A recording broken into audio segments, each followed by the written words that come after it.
Hey guys, welcome to Dan Reviews It. Special guest Merlin here as usual for our Frasier Friday. It's magical. And we've got the rest of season 1 here we're going to tackle today. We're going to do these seasons in 2 parts because it just feels like too much for, you can't do individual episodes of Frasier. But I like what you said last time. The full season is not enough it's like, to cover it. Like the whole season in one episode might be a lot, but doing less than that's like not enough justice. Like right, because I want to go at least a few lines on every episode. Yeah, So we're gonna do what we did last time. Basically, I'm gonna grade these episodes. You're gonna kind of say your piece, and then I think we'll just give a season overall grade. We'll both of us will. Oh, okay. What do you think on that? I like that. Yeah. So we tackled the first half of the season. So now we're doing episodes 14 through, I guess, is it 22 this season? I think so. 24. 24. God, is when they have 24 episodes a season. Jeez. Don't see that too much anymore. No. So we start with Can't Buy Me Love, and this is Frasier at the Bachelor auction. Oh. With Bulldog also, being involved in that. I thought that was a pretty funny one, but didn't necessarily add to the anything. characters. Yeah, it didn't add to the characters. Just sort of a throwaway episode. So I liked it. It was okay. I gave that one a B. Maybe I'd probably like that one a little more. I liked the how that develops with the kid with the young girl and yeah, the misunderstanding. I kind of like that punch at the end. I thought that kind of made it all worth it. Well, it wasn't bad. We see a lot, especially in the first season, though, of Frasier just kind of missing the mark, missing the mark, and this is just sort of like another one of those for me. It's just another he fails at dating essentially. Yeah, but by overthinking it. right, and so it was fun, but I've seen better. Okay. But now we're up to my least favorite of the season. Oh, no. And that is You Can't Tell a Crook by His Cover. Now, I love the first half of this, where Martin's having a poker game, and Frasier is saying, "Oh, well, I can figure people out. I'm a student of people, and I can figure out which one of your friends is the crook." And I love that. I love that setup. And then it just falls apart. The second half, when Daphne ends up dating the crook and they go to the pool hall, it just really fell apart for me. Huh. So I thought the original concept was great, and then it just delves into sort of stupid territory. I don't know. I guess what? I might have to disagree with you. Okay, a little bit. I want to hear. I mean, I definitely can see looking back on it that it's definitely not one of the strongest episodes we've seen. Mm-hmm. But I can't really say that I disliked it. I think that the thing about it is it goes a really weird direction. It does. Like I will. Okay, I'll tell you what. I think they could have stretched that first part out for the whole episode. They could have. Like trying to learn more about each character throughout. The poker game could have been the whole episode. Right. I so agree. that we, the viewer, could also kind of play along and see, I wonder, who it is. So I think you're right. Maybe that gag could have been stretched out longer. You're right. That's some missed potential there.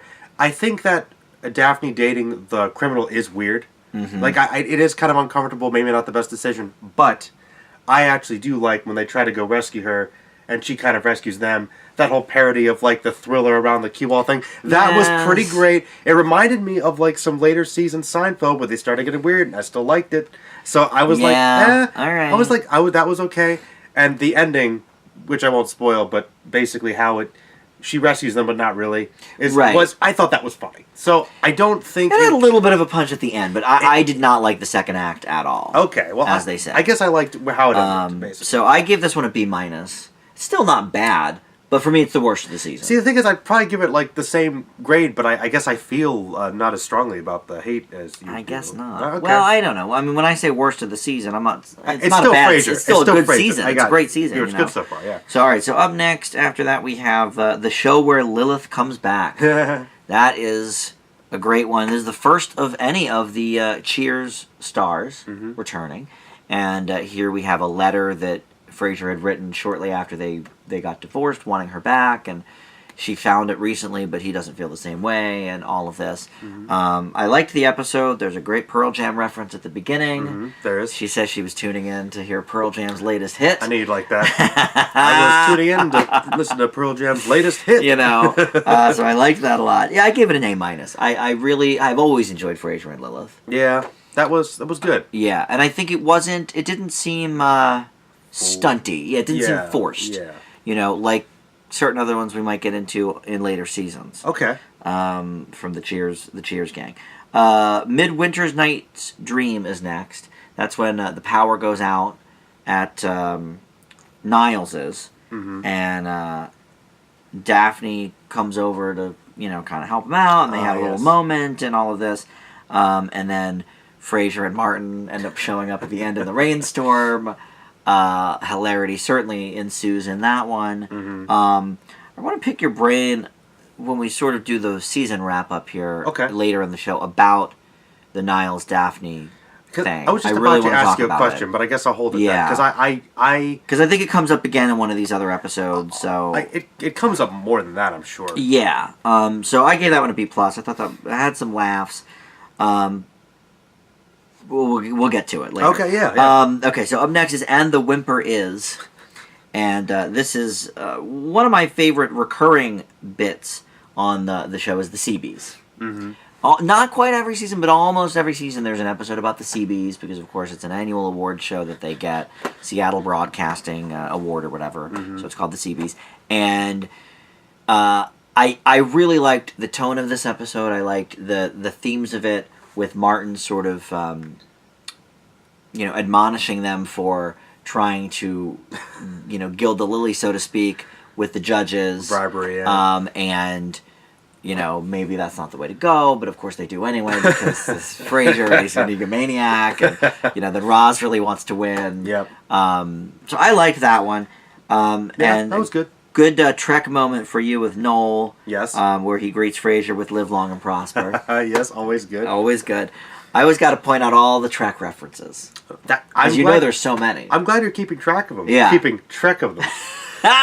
Anytime they say one, I just jot it down as one of my notes. All right. So that was an A- for me. Next is, one of the great episodes of the season, and that is Give Him the Chair.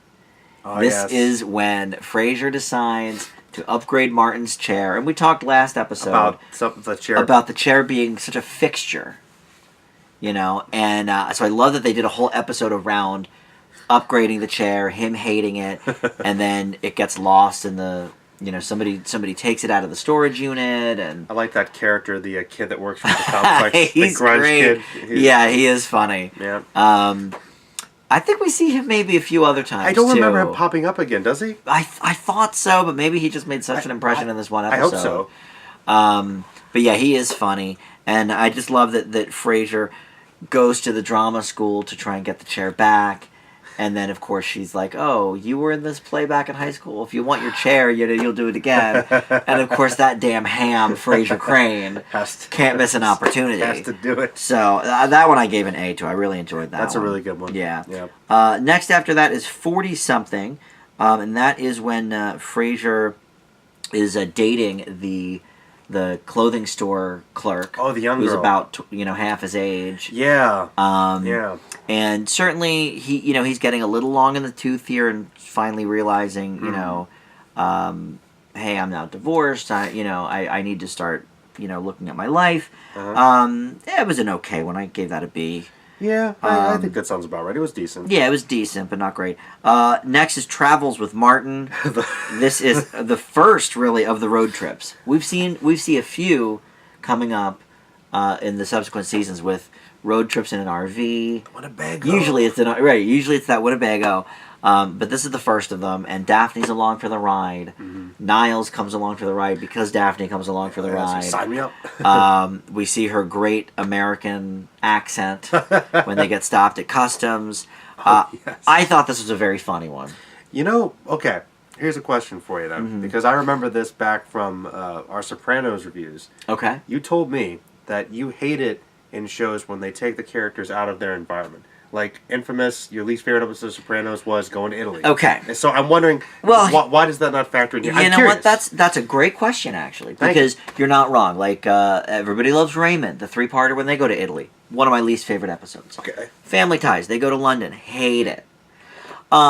It's because they're taking the characters out of the environment completely, and so the show is based around, hey, we're in Italy. this wasn't hey, we're in an RV. This was basically they could have been having the same conversations essentially at the table. Okay. Or whatever. It's not like they're like, to me it's like when they make it an event of the episode. Okay. Like this episode, yes, it was about them being in an RV traveling the road, but it's not like they're going outside the RV and looking at the statues and let's go to this museum and it's confined. It's confined except for the one scene where they're at the shop with the dead bear. Take a picture with the dead bear when they find out they're in Canada. But I'm trying to think of other examples like where it isn't I'm trying to think if Cheers itself ever had any. I can't really remember. And like when Friends went to London, it was okay because the script was still there. But I feel like you take Tony out of Jersey and you put him in Italy, and it's more about like, here's all my relatives that you've never met. Never meet them again. Raymond again. did the same thing. It was like, oh, here's Frank's Barone's sister. We've never heard of her. We don't see her ever again like in Sopranos. It's like, we get you're on vacation. Well, but I still want to see the group. I see. And so that to me is the difference. Like, it's still Frasier, but in an RV. Well, I guess the Sopranos... That was like Sopranos in Italy with special guest star Tony Soprano. It was. Though, I guess there was Furio. We got him for a while after that. He was like the only... Yeah, we got him for a little while. But we didn't really know him before the episode. That's true. He just was there. And then he just showed up. And true. We're supposed to be like, oh, cool. This dude's awesome. But we don't know him at all. That's true. So I guess that's the difference. Yeah. Okay. I'm trying to think of other examples. I know they pull that stunt a lot. I know in Parks and Rec they go... Do they go to England there in that one too? they actually might have. I don't know. I think that was pretty funny. Well, okay, like The Office. Like The Office went to the mall in the one episode, the Scranton Mall. I like when The Office goes to places. I don't mind that because it's still the core group. I think that's my problem with it. They try to make it too much of an event, and they bring in all these other guests that you don't know. It gets cluttered. Okay. Too cluttered, yeah. Gotcha. Okay. So that's a good question though. Okay. So I did like that one. I believe that was an A minus. On Travels with Martin. Okay. So author is next. This is the pinnacle of season 1 of showing the rivalry between, or the one-upsmanship really, between Frasier and Niles. Dan, it's probably my favorite episode. I gave it an A. It's definitely in my top 3. That's one of those I always come back to. I'll let you talk about it then. Well, I don't know. I just said so much. I just enjoy. I guess just kind of looking at it as like trying to write, but also write for a deadline. All the little jokes about that. And I love, like you said, the rivalry, just the chemistry. You kind of poke at it, but we've seen it a little bit so far, but here it's like, and it gets the whole episode's about it. It just gets so intense, and I just love the build up to the fight when they actually get physical with each other is just hilariously explosive. It's like we're psychiatrists. It's so great. And it's awesome, honestly. Yeah, I think the physical comedy of this show is actually a bit underrated. Yeah. It's not like it's present in every episode, but even something where, there was an episode in this first season, or maybe it was in the second, because I did start watching the second season. Same. Where Martin... Oh, no, it's actually the episode where Lilith comes back. Where... Oh, you know what? It is in the second season, though, so we'll get to it, actually. Okay. But Martin does something very physical that's very funny.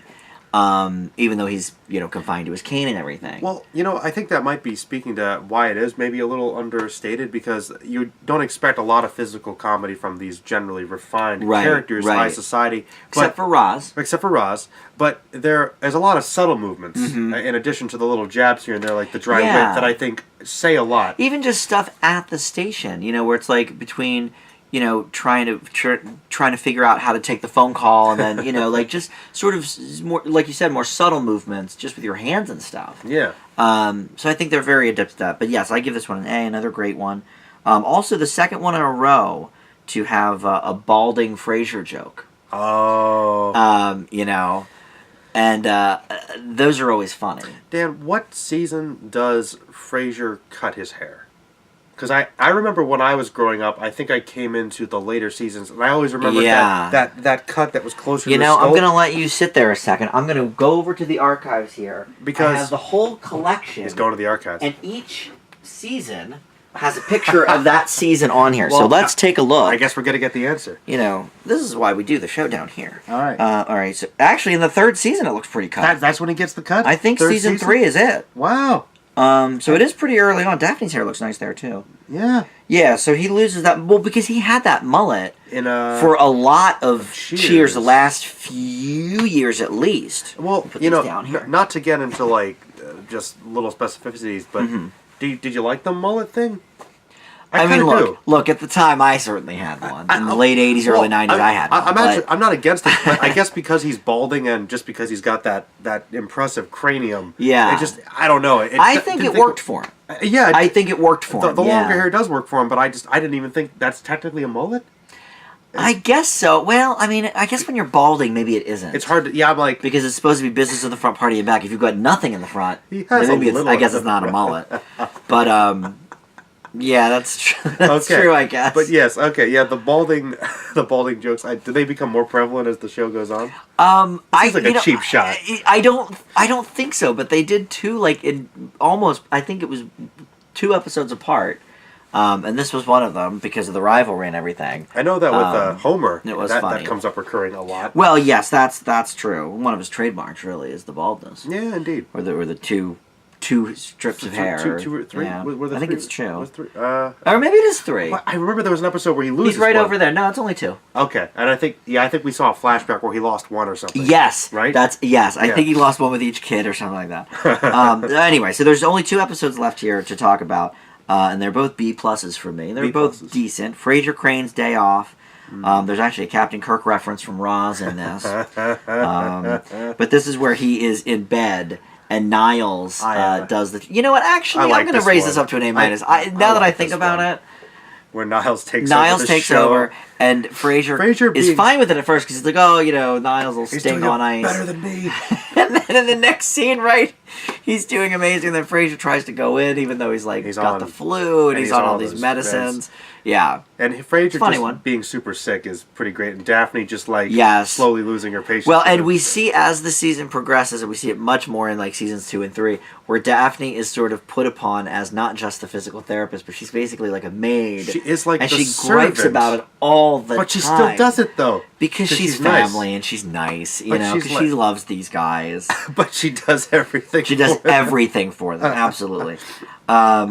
Yeah, so that's where we sort of see the darker side of Gil Chesterton too, because he's trying to steal the time slot as well. Yes, all right, and then finally is My Coffee with Niles. This is a bottle episode. Takes place entirely in the Cafe Nervosa, and for the first time, Niles acknowledges, yes, I have feelings for Daphne. Frasier sort of discusses that with him, and they discuss if Frasier's happy. I think it's an interesting episode. It's not very funny. No. They all don't have to be, but there wasn't much humor at all, really. That is true. Though, I don't know. I guess because Frasier tackles some heavier stuff anyway, I kind of like it when it's somewhat dramatic. I don't mind, but I like a mix. I think I like a mix a little bit. You gotta have some jokes, but it's not as funny as it certainly could have been. And also because it's a bottle episode, they had to sort of shoehorn in reasons for Daphne to be there for a scene and Roz to come in for a scene, and it just seemed a little forced for me. That's true. So that is those are the episode synopses. So let's talk about, before we grade the season, let's talk about some of the hot topics. Do you want to do the Niles Daphne thing first? Oh, well, I'm curious what your question was. Because it started so early on. Go ahead. And my question was just to see how you felt about it. Obviously we know as fans of the show that they do get together later and they end up getting married. But here we see very early on this attraction. And Frasier and Martin give each other knowing glances about it when there's a comment made, but they don't even discuss it in this season. Not really. It doesn't get fully discussed until the end. But there's always, obviously, some funny double entendres, and, Daphne will say something or whatever, and Niles will take it the wrong way, or, whatever. So how do I feel? So how do you feel about this? The execution. Just the unrequited love, just the plot.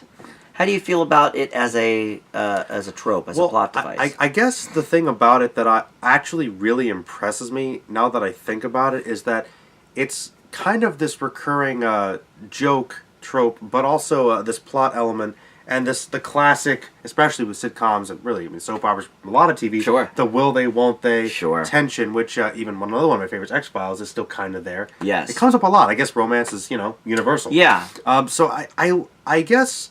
I'm really impressed that for as long as the show lasted, they were able to last it from this point and still keep it funny. Like and keep it tense. I'm surprised looking back. I mean, I guess going through the seasons, I'll have a better sense of that. But it works pretty well early on. I think the interesting thing about David Hyde Pierce's performances with Niles is that you don't get the sense that it's like purely physical with him. Like, I think it starts out that way. It starts out that way for sure, and clearly every time she was in a new dress or something, he's like, oh, right. And clearly he's like, just he thinks she's amazing, but he gets to know her and he's just like worshiping her. But he also kind of knows her. He gets to see her take care of his dad. After a bit in this season, he gets to know her. So I mean, I guess I think it works to an extent, but it also kind of makes you wonder about the other recurring joke, which is the fact that he's obviously very unhappy with his marriage with Maris. Right. So it's like, you wonder how pure is it really? How developed could it really be? Mm-hmm. The comedy's still there. I'll be honest, my biggest thing with it, which I guess is the joke, and it's still funny, and I guess I know they do kind of answer it later on, but it kind of makes you wonder about Daphne, like, how oblivious could she be? Very oblivious. And I mean, come on. It's funny, but like, I'm always thinking to myself, well, either she would know, or she's just not acknowledging it. But like he compliments her all the time, and he's clearly like gawking over. Like, it's so like any real woman, it's right. There's something going on, obviously. Right. So how they handle that, I don't know.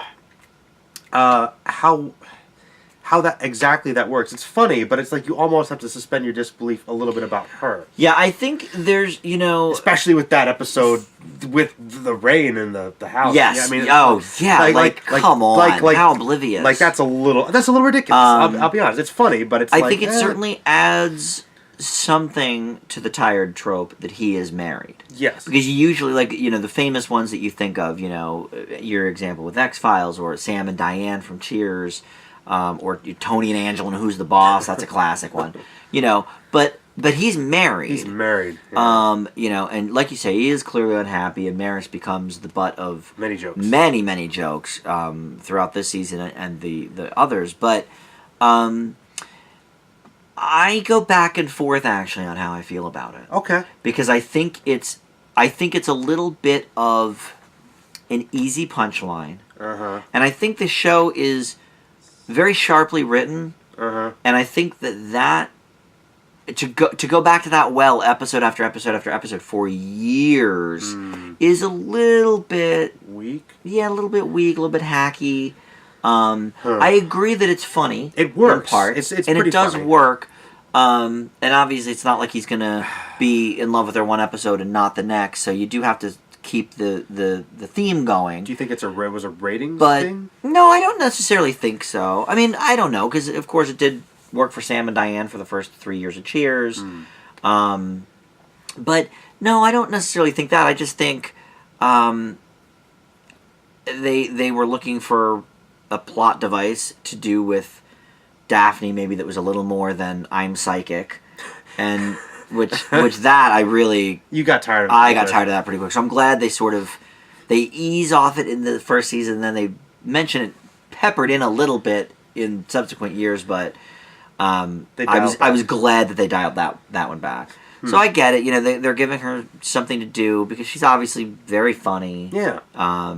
The actress, but yeah, I don't know. I mean, I do like what David Hyde Pierce does with the performance and the character. Yeah. In that regard. I think that's the thing I like about it the most. I think that's the thing that makes it work the most. Is he's very human. Yeah. Like, you see all of his insecurities. Yes. And all his passion clearly there, but he always, wants to do the right thing. Like, he doesn't want to take advantage of her. He doesn't really... Like, he probably wants to cheat on his wife, but he still thinks about it. Well, and it's, it says something about the character dynamics between him and Frasier, because it does make him look rather weak to be sort of falling all over himself in front of Daphne. And that's about the only time that you do ever see him drop his guard. Yeah, or lose his cool. He's usually, I do think it's interesting in that regard. So I go back and forth on it, to be honest. Okay. But any other specific things from season 1 you want to touch on? No, that was the biggest thing. Did you have anything else that stuck out? I mean, the only thing I can really say that I think we'll go into more in subsequent seasons when he gets a little more time to shine, some more plot points. But I'll tell you what, the glue to me that actually holds this whole show together, and why the reboot may be lacking a bit. I knew it. John Mahoney is so funny, but also any scene that requires him to be dramatic, he nails it. He is about as quick with a punchline as Perry Gilpin is, as Roz, and he goes toe to toe. Here's the thing with John Mahoney: he did not get his start in acting until very late in life. Like one of the first things he did was Say Anything, the John Cusack movie, which was late 80s. So he really was, I'm going to look up what his first thing was, because he got a very late start, career-wise, and yet he goes toe-to-toe with all of these seasoned actors. I mean, and Kelsey Grammer specifically, that's been doing that particular role for a long time. So here we go. After a stage production in 1977, he was doing theater stuff after that. He was on Broadway for a bit. First major film role was in Tin Men. That's from 87. So there you go. Most of his... he was only an actor on screen for about 6 or 7 years when Frasier premiered. Yet he was the oldest one in the cast by far, So, to me, the fact that he is so good in this role... because it was like David Hyde Pierce, they almost had to cast because he looks exactly like Kelsey Grammer. And then some of the women and Bulldog and that kind of thing. I think the people did a great job with what they did. The camaraderie is great, but Mahoney specifically, I just think he's so good doing anything in this show. I think you speak to a very interesting point. I think that perhaps one reason why he works so well is because he really is the down-to-earth, grounded, blue-collar man. I think that he probably does subscribe to that character's mentality. Which is fine, and you kind of need that contrast, like with Roz, because without that, it would be lacking a lot of the Cheers down-to-earth element that made the Frasier character work. So it's like kind of the opposite, but you need some of those characters to really balance it. Yeah, and like we talked about last episode, I love the episode where him and Roz first meet at like one of Frasier's parties or whatever. They hit it off right away, and I think that's cool. And I think as the years go on, I think Frasier having a down-to-earth best friend in Roz, I think does help him connect with his father more. It does, because he gets advice. I don't think he knows that, but... You think he gets advice from her about those things. Yeah. And I actually did mention, I think, that the Frasier reboot was happening to one of my friends, and he was like, oh, they're doing it without the dad? Like, he was, like, the most relatable one. Right. And I was like, that's interesting. Right. So I think you might have something there. Well, and I think that may be partially why they want to take it out of Seattle, and I think they were talking about Chicago or something. I'm still mad it's not going to be a podcast, though. It just seems too obvious. I know. I don't like that, but... him being an art dealer might be good. You know what? Art dealer, professor. Professor was the other thing they talked about. I'll tell you what. I know that this video probably won't be seen by the executives. It's probably in production already. But if there are future seasons of this thing, I really hope that Frasier Crane makes a guest spot on a podcast somewhere. I think that would be cool. Come on. Well, there was something floated, and I'm not sure if it was by Grammer himself or if I was just reading a message board and somebody had suggested it. But I think somebody did say that maybe Freddie was going to help Frasier get into that podcasting world. So there may be something going on with that yet. I'm not sure. It'd be cool to see grown-up Freddie.